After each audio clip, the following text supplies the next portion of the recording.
Hi everyone, চলে এসেছি একটা নতুন ব্লগ নিয়ে। অন্যান্য দিনের মতো আজও আমার সকালবেলা আছে অফিস, ওই জন্য তাড়াতাড়ি চান ঠান সেরে ব্রেকফাস্টটা বানিয়ে নিচ্ছি।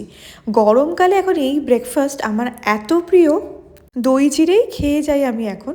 আর এই দইটাও কিন্তু বাড়িতে বানানো।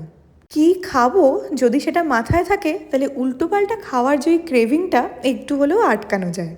অফিসে এসে আমি এখন কিছুদিনই ব্ল্যাক কফি খাওয়ার হ্যাবিট তৈরি করছি। একটু তেতো লাগলেও আমার অভ্যাস হয়ে গেছে এখন। সন্ধেবেলা স্ন্যাক্সে দিয়েছেই কালো জাম। ভিডিওটা তুলেই আমি দিয়ে দিয়েছি যে খাবো না। এত মিষ্টি বাবা খাওয়া যায় না। অফিসের কাজ সেরে হাতে ছোট্ট একটা পার্সেল নিয়ে ফিরে এলাম আমি এবার বাড়িতে। ভেবে রেখেছিলাম আজকে একটু ঝিঙে পোস্ত বানাবো।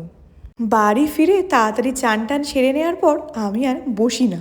একবার যেই বসে যাব তারপর আর আমার রান্না করতে ইচ্ছা করে না।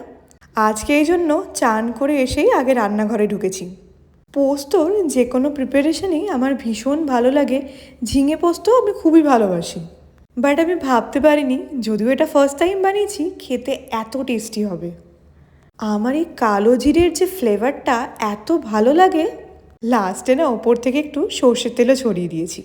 আজকে আমার রাতের ডিনার তাহলে ভাত, ঝিঙে পোস্ত, একটু লাউয়ের তরকারি ছিল আর মাছ ভাজা। টাটা।